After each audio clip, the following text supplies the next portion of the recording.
Good evening. This is Erin O'Toole, leader of the Conservative Party of Canada. I'm thrilled to welcome you to my telephone town hall tonight. We're also live on Facebook and on YouTube. Tonight, we're talking to people across Eastern Ontario about the path to recovery and how Canada's Conservatives will secure the future. You'll have the chance to ask me questions about Canada's recovery plan that we launched last week, our plan to get our country back on its feet and our economy back on track. If you have a question for me, please press *3 now, and you can ask it live on air. If you voted for Justin Trudeau in the past and you're disappointed and you want to explain to me why, hit *3. We can talk about that, and hopefully I can earn your trust. This past year and a half have been difficult for all families. Across the country, Canadians have lost loved ones. Some have lost jobs. Some are losing hope. There's a cost of living crisis right now in Canada. The cost of everything is going up. Instead of focusing on this cost of living crisis, instead of focusing on the fires in British Columbia or the fourth wave Delta variant, Mr. Trudeau has called an election. And last week, he said he doesn't even think about monetary policy and inflation because he doesn't think it impacts families. Well, with gas going up, groceries going up, kids' back-to-school clothes going up, it does matter to families. Only a Prime Minister completely disconnected from the needs of families right now would say something like that. The Liberals, the NDP, and the Green Party don't understand that running massive deficits and driving away jobs leads to inflation, skyrocketing prices, less opportunity for Canadians to get back to work, and eventually put our social programs at risk. The timing of this election is reckless. If you agree with me and are frustrated with that, hit *3 and tell me why you think this fourth wave Trudeau election is reckless. I think the government should be focused on getting workers and small businesses back on their feet, and that's exactly what Canada's recovery plan is offering. We're going to put you first, Canadians first, instead of Mr. Trudeau time after time putting his own agenda, or in some cases his own image, ahead of the needs of Canadians at home and on the world stage. The Liberals do not have a plan. We're hearing right now that Mr. Trudeau is scouring the internet for ideas, for big ideas, for wow ideas, because after 6 years, we have an unethical government with no plan for the future. The Team Trudeau is out of gas and has no plan. Canada's recovery plan is our plan to make sure that all sectors of the economy see a recovery and families in all regions of the country. And we need new leadership. In fact, what we've had lately is embarrassing. We have a government that doesn't seem ready for the challenges ahead of Canada.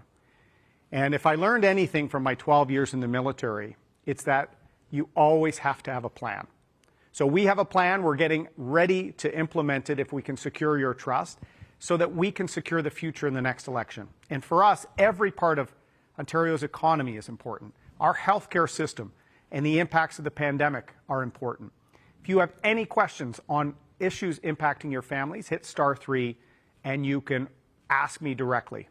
We're ready to deliver Canada's recovery plan, our plan to boost the economy and get Canada back on track, recovering 1 million jobs in 1 year, securing accountability by enacting new anti-corruption laws to clean up the mess in Ottawa, securing mental health by delivering our Canada Mental Health Action Plan, securing capacity here at home so that we'll be ready for future pandemics. And fifth, our fifth pillar, securing our economy by balancing the budget over the next decade. Details on all of our plan can be found in Canada's recovery plan. And really, this election comes down to this. Who do you trust to secure your economic future? There may be 5 parties, but there are really only 2 choices. Canada's Conservatives and our plan, or more of the same.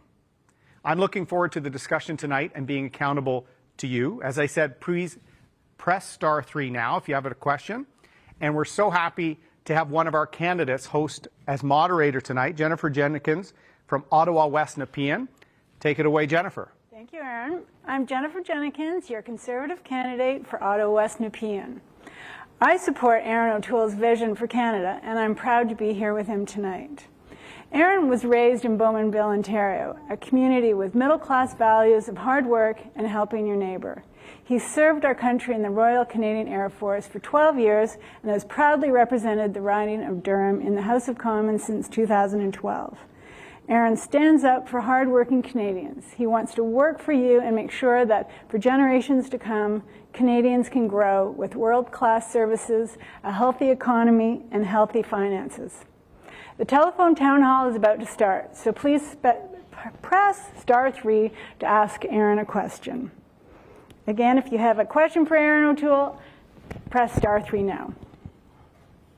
And if you have a question on Facebook or YouTube, use the comments, and we're going to try and take as many questions as possible tonight. So what do you have teed up first, Jennifer? Okay. So we have Charlie from Bath, and he wants to ask a question about U.S. relations. Hi, Charlie. Are you there, Charlie? President. Yes, I'm there. Hello? Hi there. You're live with Erin O'Toole. Go ahead. Yep. Okay, ever since Mr. Biden came in as president, Canada has had no improvement in its relations over the relationship it had with Mr. Trump. What would you do to improve the relationship? Mr. Trudeau has been snubbed by Mr. Biden ever since the G7 conference this summer. What would you do to improve that situation? That's a great question, Charlie. In fact, our economic future and securing that future really depends on us improving relations with the United States and advancing our interests, sometimes directly with the U.S. president and our interests in common.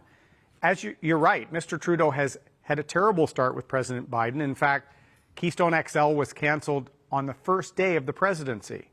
As a symbolic gesture, that's a pretty bad start for Canada-U.S. relations. It's the second time that pipeline was canceled under Mr. Trudeau under two different presidents. We also see Line 5 at risk. We see the U.S. under President Biden increasing softwood lumber tariffs and agricultural tariffs. So what would I do, Charlie? I would make sure our interests are aligned with the U.S. with respect to China especially. Mr. Trudeau was completely offside with the United States on Huawei in the 5G infrastructure. But Mr. Trudeau was actually approving takeovers by Chinese state companies that had been denied by the Conservative government because of security concerns with Canada and the U.S. The U.S. noticed how out of step Mr. Trudeau was with our allies, and we've seen a deteriorating relationship. Charlie, when I go to Washington, I advance our interests. I meet with members of Congress to talk trade. I also talk security. I served in our military and did training and did exercises with the U.S. I also worked on international trade between Canada and the U.S. in the private sector. It's time for a prime minister that will go down to Washington to fight for our interests, not to fight for attention, which is what Mr. Trudeau does when he's on the world stage. So, Charlie, we need to improve that relationship. And you're in Bath, you're in a border area. We need to have a secure and effective plan for long-term reopening of the border, both for trade, but also for safe and secure travel and certainty for a lot of border communities. This will be a priority.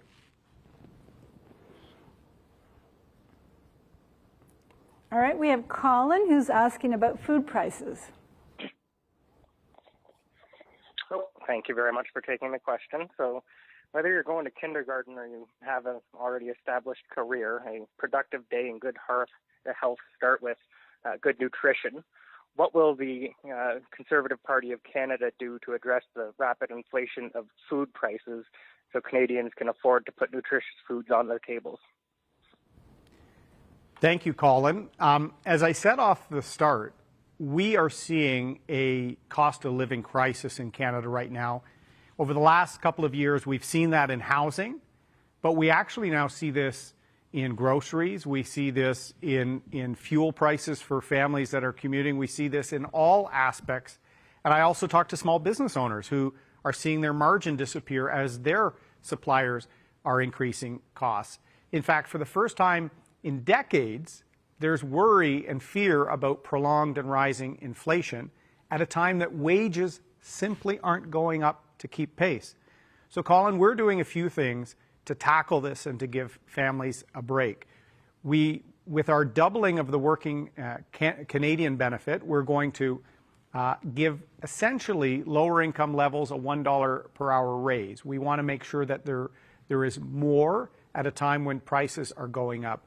We also are going to accelerate hiring coming out of COVID-19 through our job surge plan, where for some people that have been chronically unemployed, 10 months or longer without employment, we will provide up to 50% of the salary to an employer that hires someone who's been chronically unemployed, because we want to get all Canadians back to work. We want working Canadians to have a boost. And then we've said we're going to have a GST holiday in December. It's been a very tough year. We need to give families a break and help retailers who have been suffering. So our GST holiday in December will be restricted to bricks and mortar stores. It's not for online purchases. It's not for more American web giant. It's about small independents or SMEs, small, medium-sized businesses that have been holding on through this pandemic, especially in Ontario with restrictions.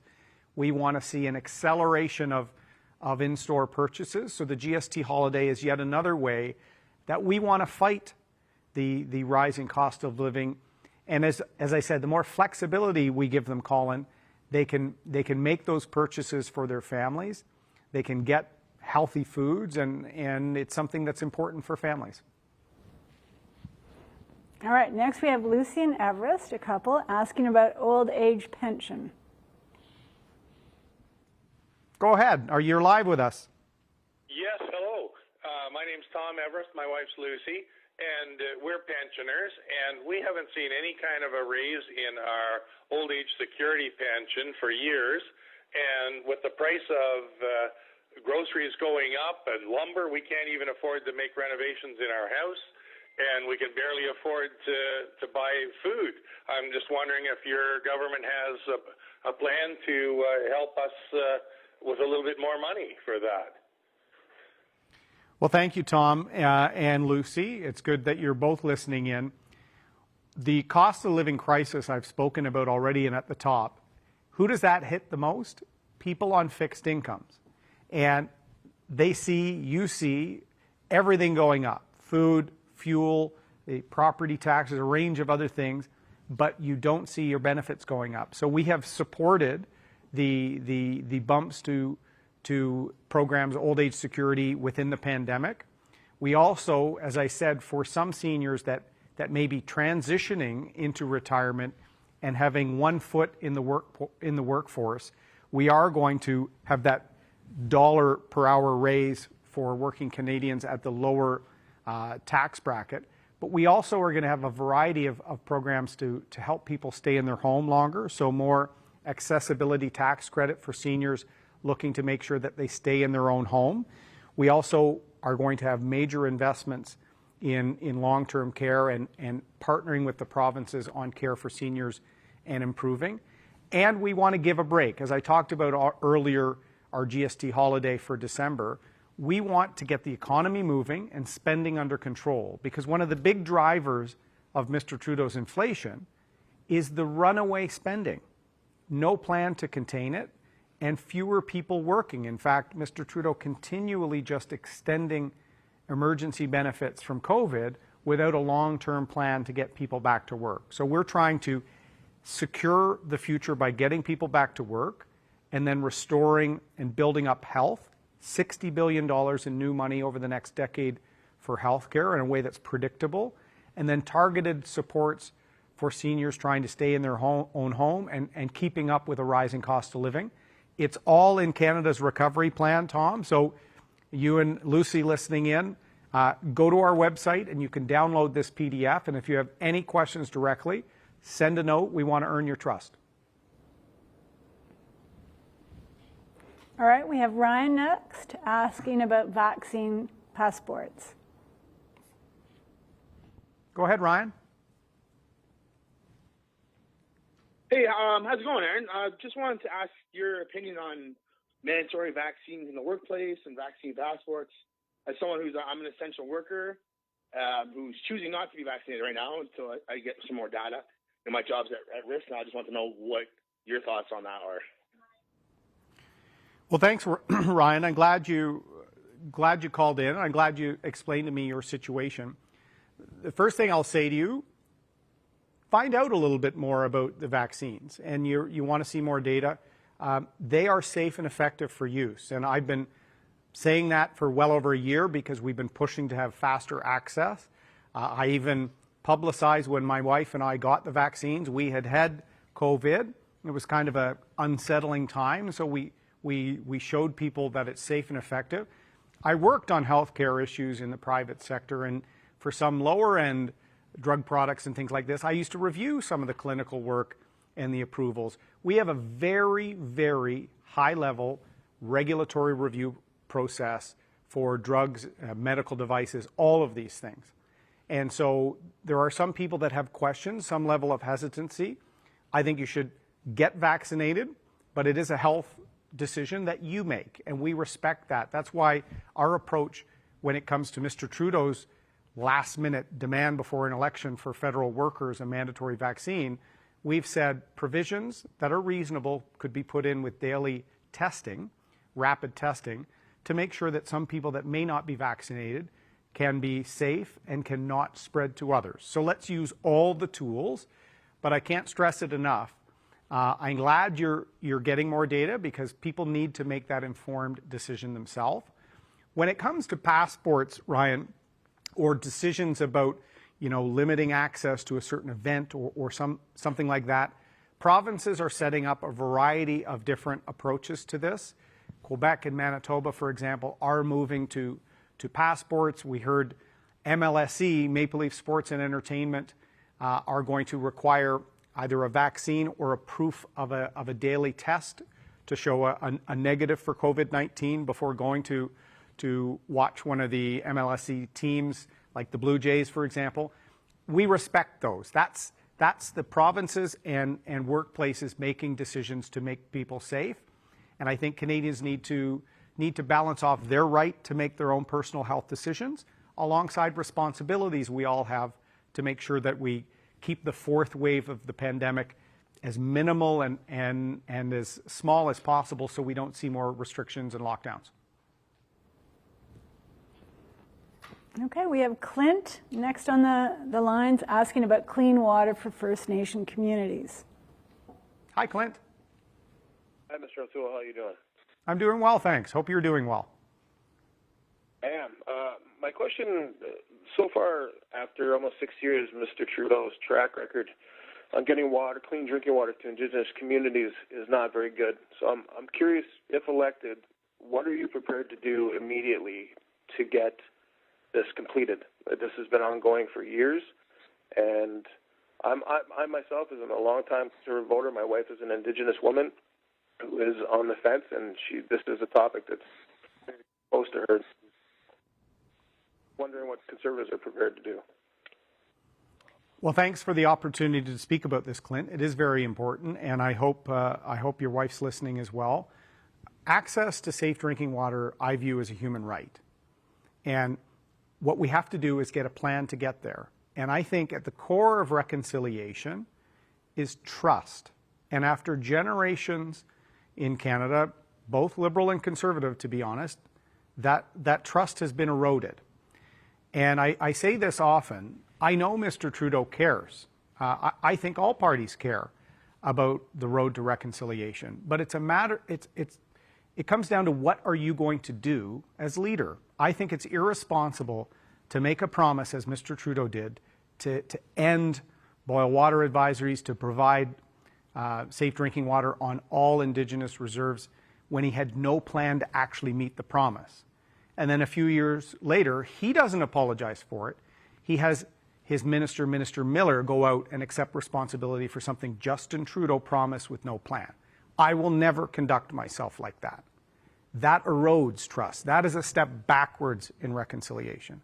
So what I've said we would do is establish that principle that it's a right, and we will work in partnership with First Nation communities and with Indigenous leaders on achieving that objective and prioritizing it with funding. What I also want to do to make sure that we don't just make promises without accountability, I want governance of these commitments to have Indigenous leaders in that oversight function, to hold not only politicians to account, but the department itself, which has not gotten it done many times over the last several generations. So Clint, I want you and your wife to know this is a very important area for me. I did some pro bono work before I became a politician on some small business and entrepreneurial issues with Indigenous business leaders and groups. This is a thing, something I think all Canadians have a role in reconciliation, but the government of Canada cannot make promises and not meet them. That is something we won't do, and that was the way I conducted myself as Veterans Minister. It's how I will conduct myself as Prime Minister. Okay, we have Donna next, who's asking about the Winnipeg lab leak. Hi, Donna. Hi, Erin. Oh, hi, Erin. Thanks for taking my question. Am I on? Yeah, we hear you. Go ahead, Donna. Okay, hi. Thanks for taking my question. I'm just asking about what you're going to do with respect to what happened with the Winnipeg lab leak. Justin's escaped the WE scandal, and I feel like he's called this election because he's avoiding what's happened in Winnipeg. So I was just wondering how you were going to proceed on that, and so we can find out what happened. Great, thanks, Donna. It sounds like your dog wants answers too. I agree. It seems like Mr. Trudeau, whenever he gets sort of caught in an issue or not being transparent with people, he'll either shut down Parliament, prorogue Parliament, or in the case of the Winnipeg lab situation and the scientists with ties to the Chinese military, he's not only defied a vote of Parliament, he's going to court to actually continue his cover-up. It is literally unprecedented. I know in Canada it might be unprecedented in the sort of parliamentary democracy history that we're a part of, because when Parliament passes something, particularly just about releasing documents, that should be acted upon. In the culture of cover-up, of shutting down debate, of filibustering, I think Canadians are tired of that approach of Mr. Trudeau. So what I've said I would do, Donna, is in the first 100 days, I would release documents on the Winnipeg lab situation. And what many fear was a security breach, or Mr. Trudeau even used one day in question period a statement of espionage. I think Canadians deserve to know, and we need to work with our allies to make sure all investigations about origins of COVID and things like this are explored in a responsible way, because we see a lot of misinformation out there too, and a way that makes sure that any sensitive intelligence can be protected. Parliament has done this many times in the past and will do it again. So I've gone to court to intervene so that Mr. Trudeau doesn't use the courts to continue his cycle of cover-up, and I've made a commitment that within the first 100 days as Prime Minister, I would make sure that there was transparency with respect to this. The second pillar of our overall plan, Donna, Canada's recovery plan, is a series of transparency and accountability measures that I think are needed. Mr. Trudeau has been investigated 3 times by the Ethics Commissioner. There is this cycle, as I said, of not being transparent with Canadians. We're going to build in transparency in lobbying. We're going to build in accountability if you're found to have breached ethical laws. People have that expectation in their workplace. If you break a rule or a law, there will be some consequences to it. There should be in politics as well. Okay, we have Michelle next, who is asking about funding to hospitals. Hi, Erin. Hi, Erin. Hi. I've worked in healthcare for 30 years and have seen a rapid decline in patient care due to funding. Now, they increase funding and it goes to the hospital, but no one tells them where that funding's supposed to go.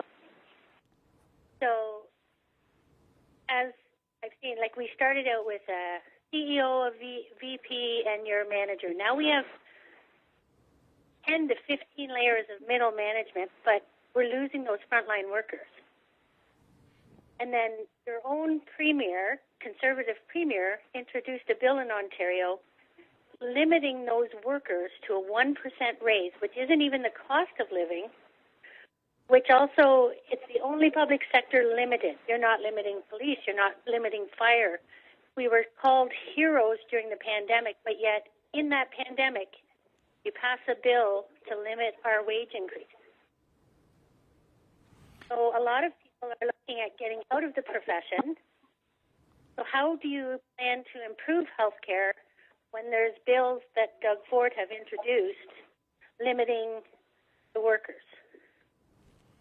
Well, thanks for the question, Michelle. And you and your colleagues are heroes. As I've said, in my own area, the Durham region and Lake Ridge Health, it was wonderful to see, and I participated in one of them, the parades of cars that were going by our hospitals, our long-term care homes, because we really did need our front lines there and are still seeing our front lines there. And I can only imagine, especially in the early parts of the pandemic, when there was so much uncertainty, how stressful it was, the toll on our frontline people. And I know I talked to many and I've heard the stories of burnout, and we want to try and work with you. Part of our mental health pillar, we know we'll work with some of the frontline groups that right now are experiencing fatigue, burnout, higher rates of depression, and other things from the pandemic.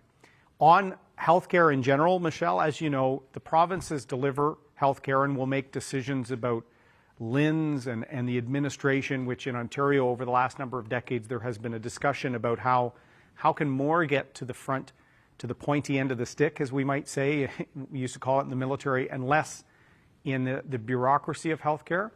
I'll always respect what the provinces want to do to maximize and make sure their systems work as well as possible. What they need is a reliable federal partner that will provide stable, increasing, and predictable funding. So in our recovery plan, Michelle, we have committed $60 billion over 10 years based on a 6% minimum increase per year that we will give to the provinces. It represents the largest commitment in a generation that will allow all issues to be addressed by the provinces in terms of frontline needs and burnout. It will also address some of the critical capacity gaps that are going to be looked at long-term care. On top of that, we have as our third pillar mental health and wellness, and we're going to have a range of everything. I announced some treatment beds for addiction yesterday and some community support centers given the opioid crisis. We're also going to have direct community funding for mental health related issues and a dedicated $1 billion for Indigenous mental health and addiction programming over 5 years.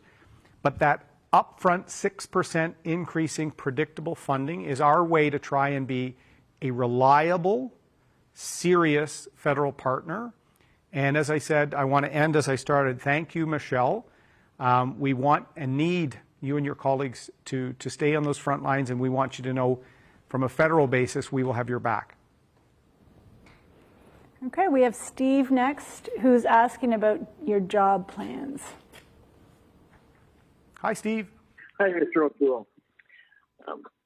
So I am a medium-sized employer, and you've talked about the Million Jobs Plan, and right now we've probably got about 100 plus open positions and cannot fill them. I'd like to know just what your plan is to find the people once you create these million jobs, or do you plan on opening up immigration? What is the strategy behind that? Can I ask you a question, Steve? What industry are you in? You don't have to give me your business name or anything, but what sector? Production. Production. Manufacturing. Yeah. Okay. Steve, I want you to know, I hear you. This is something, the shortage of workers and a gap in the workforce is something we hear consistently across the entire country. It doesn't matter the region. And increasingly, while it's most acute in hospitality and services, I increasingly hear business leaders like yourself talking about manufacturing, fabrication, not being able to find enough workers. Part of that has been the lack of a plan post first wave of the crisis. What Mr. Trudeau has done is just continued to extend the emergency programs that were put in place originally with the first wave, but he didn't tailor them to the needs of the economy. So as it became clear that we'd be able to work and work safely in some sectors, we needed to really target a program like the CERB to areas where people could not work. There was no work. We should have transitioned more to an EI model again, as opposed to everyone on CERB. So our plan, Steve, and our job surge is about changing from CERB payments for people not to work into a regime where we're incentivizing work as we wrap down the emergency programs. We are going to give a boost to actually incentivize employers like yourself to hire people who've been chronically unemployed. So you'll get a 50% form of boost of a wage subsidy for 6 months if you hire someone that has been off. We're doing that because we know from talking to people and talking to people that work with people in career transition, the longer you're off work, the less chance some employers will take on hiring you. We're going to incentivize that because we have to get everyone working again. We cannot forever extend the CERB, or what Mr. Trudeau and some of the parties have suggested they might do through their party conventions, turn the CERB into a universal basic income. Not only would that kind of change the social contract here in Canada, that would hollow out our ability to pay for health care, pay for old age security. So Steve, in our recovery plan, we want you to be able to accelerate your hiring through incentive. But as I said, we will be trying to wind down the programs in a way that is fair, but pivoting clearly to driving employment numbers up. And we will also have some dedicated supports in terms of business loans, of highly affected sector strategies, because we really want to pivot from a putting the economy on hold type approach at the beginning of the pandemic to fueling a recovery in all sectors in all regions. Okay, we have Patricia next asking about China. Hi, Patricia. Hi, Erin. I'm concerned about the deterioration of the relationship between Canada and China under the Trudeau government. It seems that China is working steadily towards becoming the superpower as opposed to the United States in the world, and it seems that China has repeatedly treated Canada with a lack of disrespect. I'm thinking in particular of the two Michaels and also of the various trade situations. I just wondered, as Prime Minister, what would you do to improve or establish a better relationship with China? That's a great question, Patricia, and thank you. And we do see in recent years some of the worst aspects of the communist political system showing themselves in China. The suppression of freedom and liberty, the limitation of reporting, the genocide taking place against the Uyghur minority population, the police state in Hong Kong, manipulating global trade, particularly in critical commodities like steel and aluminum. We see all that increasing at a time that Mr. Trudeau has been actually trying to promote enhanced trade and just been kind of out of step entirely with the reality of China. And as you said, the extremely sad and frustrating case of the two Michaels, in 13 days, they'll have been in a Chinese prison for 1,000 days.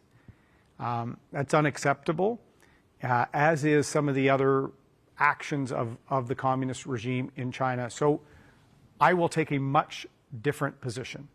I will stand up for our interests, including our citizens, our security, but also our values in terms of human rights. And it was the Conservative opposition months ago that brought a motion in the House of Commons to recognize a genocide against the Uyghur minority population.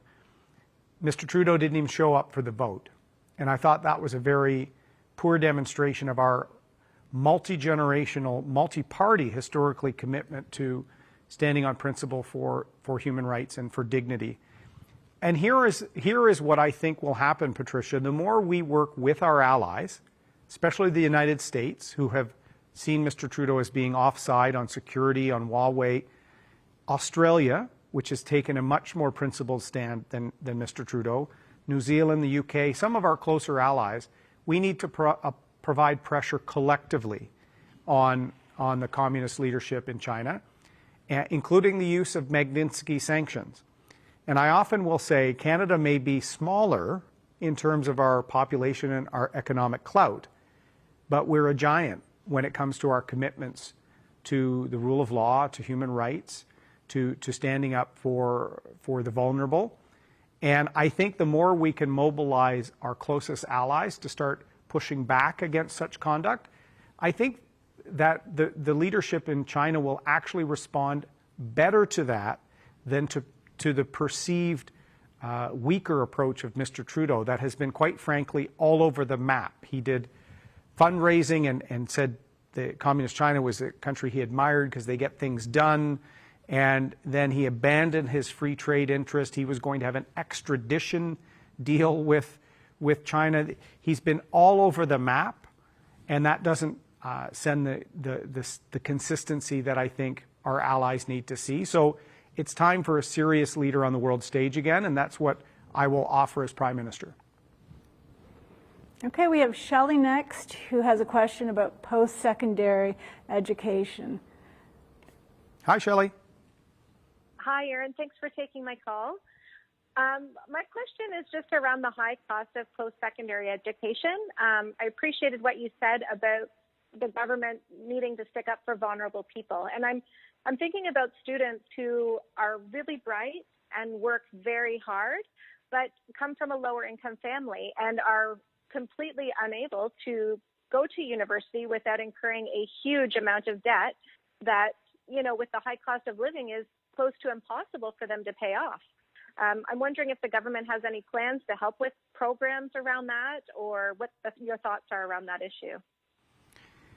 Well, thanks, Shelley. As someone that, you know, I grew up in Bowmanville, not too far from many of the places we're talking to in Eastern Ontario, and literally my dad was a broken record talking about the importance of education literally at our kitchen table every day.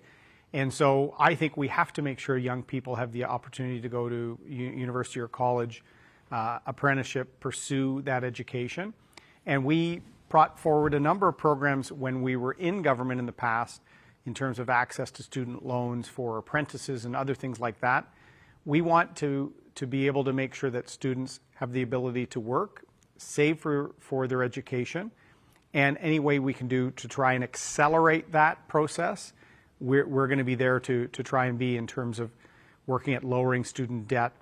In the midst of the pandemic, when the Trudeau government decided to just put everyone on the CERB, including students, I actually went into the House of Commons, outside of the virtual sessions, to make a proposal to do something different. Rather than use the CERB and just encourage all students not to work, accelerate the student summer job program, multiply it by 4 or 5, put that investment out to small businesses, to community events, fairs, all of these things that the summer jobs program would normally cover.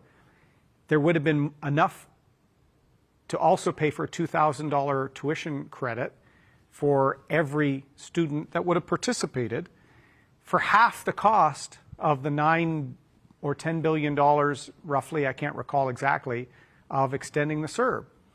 This government doesn't think in an innovative way, and I think a lot of students would have loved the ability to safely work, help those small businesses on their feet in between the first and second waves, and get that tuition benefit for college or university. So I think anything we can do to show we're going to partner with young people as they pursue an opportunity, we're going to do.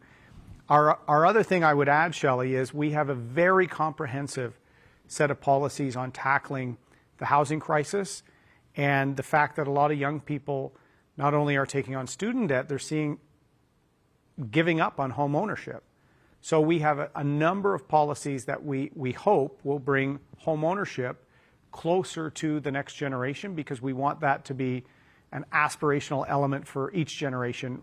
Work hard, pursue a good career, have a home, and build wealth so that you can have success. That needs to be something we don't abandon for this generation. Okay, we have Mike next, who his question is on how do we get this country back on track. Mike, go ahead. Hello, Mr. O'Toole. Can you hear me? Hi, Mike. How are you? Good, sir. Thank you very much for taking my call. First of all, I'm a veteran of the Canadian Armed Forces, and I'm still a government employee. I work with military intelligence. My question is more about not just the financial recovery of our country, but as well the patriotic recovery of our country.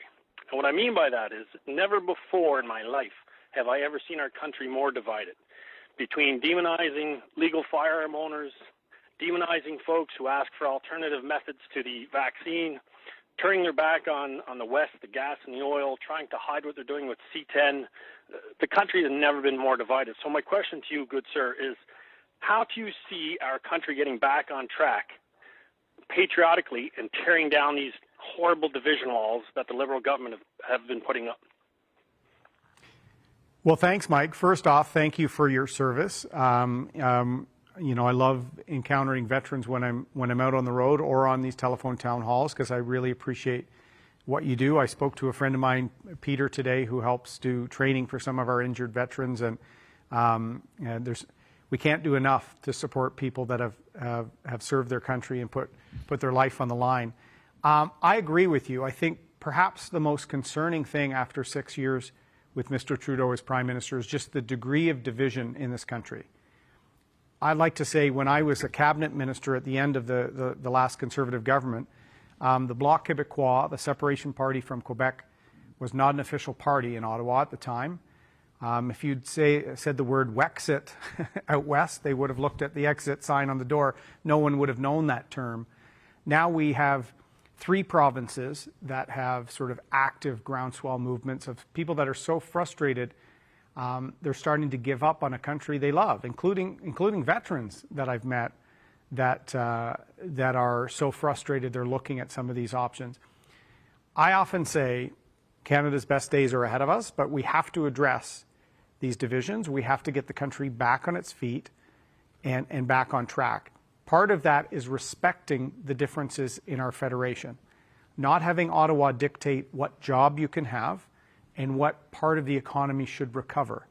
We've seen Mr. Trudeau literally declare war on the energy and the resource sector, a sector that's provided so much to our country. We want to see that sector and the families that need good jobs and their prosperity is tied to it. We want to see it recover. We want to see a softwood lumber agreement. We want to see the economy back on its feet. And I don't like the approach of pitting rural Canadians versus urban on the hunters or sport shooters or people that don't know about our system of screening, training, and licensing with the PAL, for example. Let's talk about how we can address some of the inequalities in our society, including reconciliation, not by tearing down Canada or our institutions, but by learning, addressing inequalities and building up the country, adding to the story of Canada. I try and do that by myself talking about figures in the past like Tommy Prince, our decorated Devil's Brigade veteran, one of our top Indigenous veterans in terms of decorations. I spoke about him in Washington when I was minister in 2015, holding up stories that probably weren't told in our past because of discrimination or unfairness or racism. So let's make sure we build the country that we know Canada can be. And we're not going to do that if we're not willing to commit and really love Canada to make it better. So whether you call that sort of a patriotic renewal or recovery, whatever you call it, Mike, I'm proud of this country. It's why I'm running to lead it. I do think its best days are ahead of us, but it's going to take a leader, it's going to take a plan, and it's going to take a renewed true patriot love, and that's what I'm offering. Okay, we have Grant next, who has a question on the housing crisis. Go ahead, Grant. Hi, Grant. Hi, Erin. How are you? I'm good, thank you. Good. Thanks for taking my question. In regards to the importance of education, like you mentioned earlier, I moved myself and my son from the Maritimes here to Ontario so he could get a better education. However, with the housing crisis today, it would be virtually impossible for me to own a home here. Do you have a plan for any relief in this area? That's a great question, Grant. You know, a few years ago, the housing crisis may have been restricted to Vancouver and the Vancouver suburbs and Toronto and the Toronto suburbs.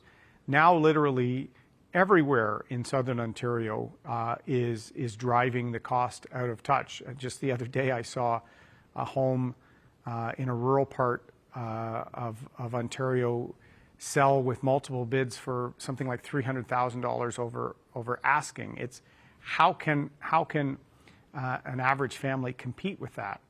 So we do have a series of positions we put in our platform, Grant, Canada's Recovery Plan, to try and address this. Part of it is supply, so we need more housing, more units. So we have an ambitious plan to have 1 million more units in 3 years. That's going to mean accelerating building, and we're going to try and use the federal spending power to incentivize that. I announced this last week in Ottawa. Density around transit. So we want transit investments to go, but we want that to accelerate the construction of housing. We want to fix the CMHC and the mortgage process. We also want to extend mortgage terms so that, say, a first-time home buyer can lock in an interest rate for 7 to 10 years as opposed to 5.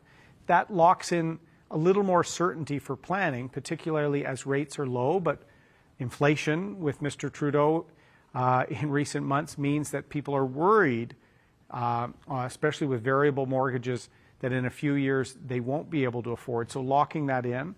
We also want to stop foreign purchasing to be one factor driving up housing costs, especially in some of the large urban centers, but this trickles over. So if you're not going to live here and you're just parking money here as a safe investment, as we've seen people do, that is not fair to families that are desperate to get into the housing market. So we said we're going to ban that practice and review that in 2 years. It is a drastic step, but we have to take drastic action to combat, quite frankly, millions of people being priced out of home ownership in the country. So there's a lot in our plan, Grant, on this. I hear you, and we want to make sure we're giving people that route to home ownership. Okay, we have Chris next, who has a question on spending. Hi, Chris. Hello. Hi, Chris. Go ahead. Yeah, listen, all this planning and so forth sounds good, but at the end of the day, somebody's got to end up picking up the paycheck and paying the bill. My question is, where is all of this money coming from?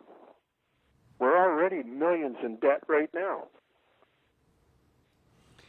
You're absolutely right. Billions in debt, in fact, Chris. In fact, the way Mr. Trudeau's spending is going, we're closing in on $1.4 trillion in debt. He crossed the trillion threshold, which is hard to even fathom.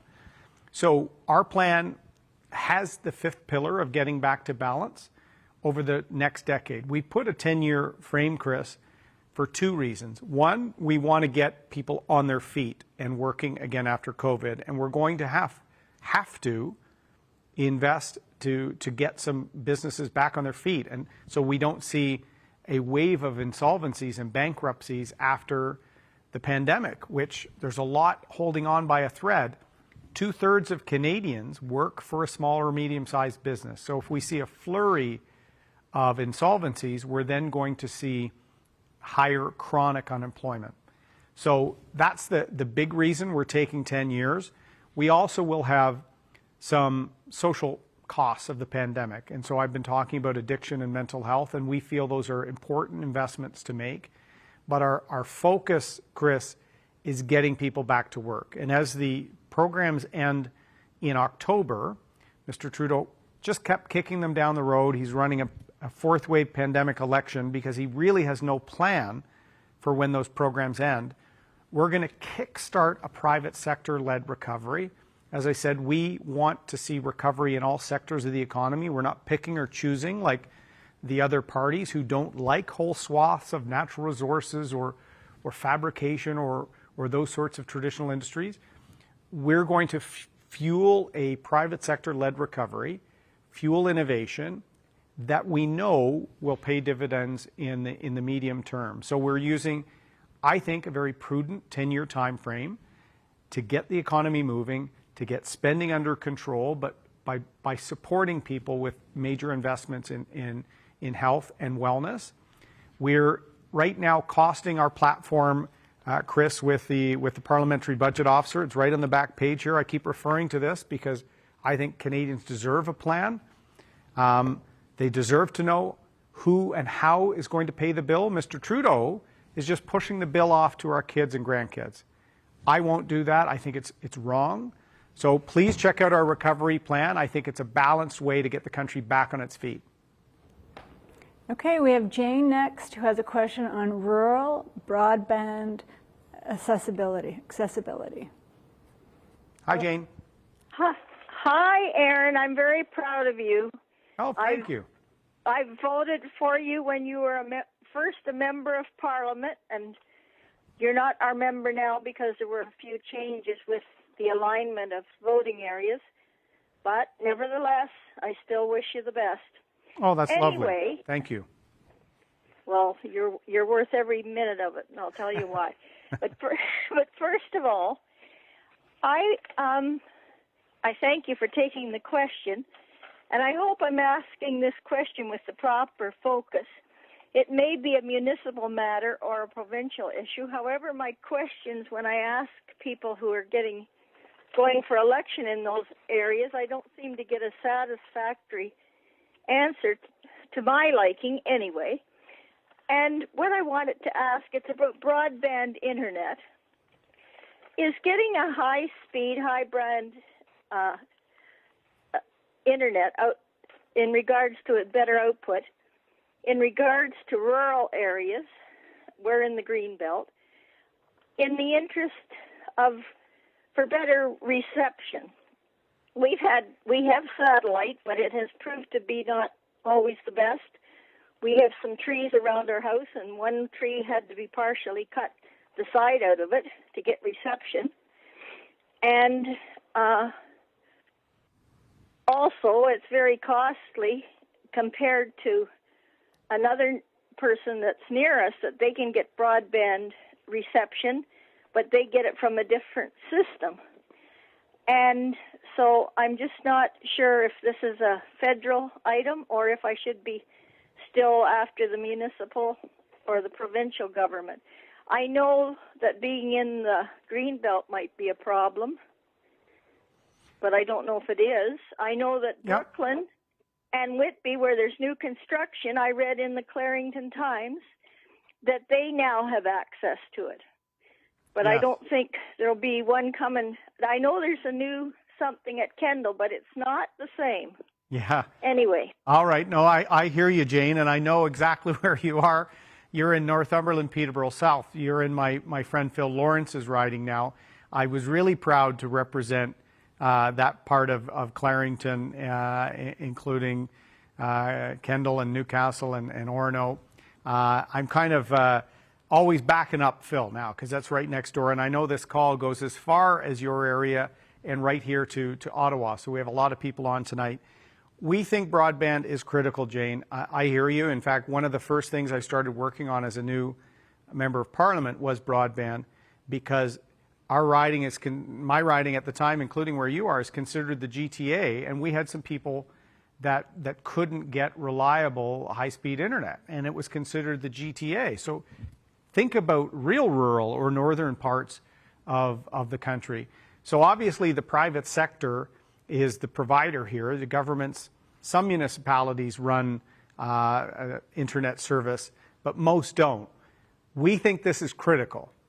There is a digital divide that has shown up in this pandemic where families for educating their children right through to running a small business If you don't have that high-speed, reliable access, you're seeing a second-class set of services in the digital economy. So we think the federal government has a major role to play. Right now, Mr. Trudeau has 6 different departments or agencies working on one problem. We're going to accelerate and have a goal to connect Canadians by 2025. Some provinces are giving up waiting for Mr. Trudeau's plan, so they're creating their own plans.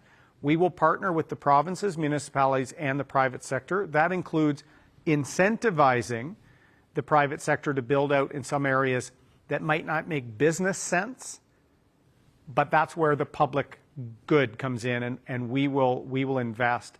We think it will be not only productive, but it will also make sure we have the capacity to react if there's another crisis. So Mr. Trudeau has set a timeline of 2030 and has this haphazard, as I said, 6 different departments looking at tackling this.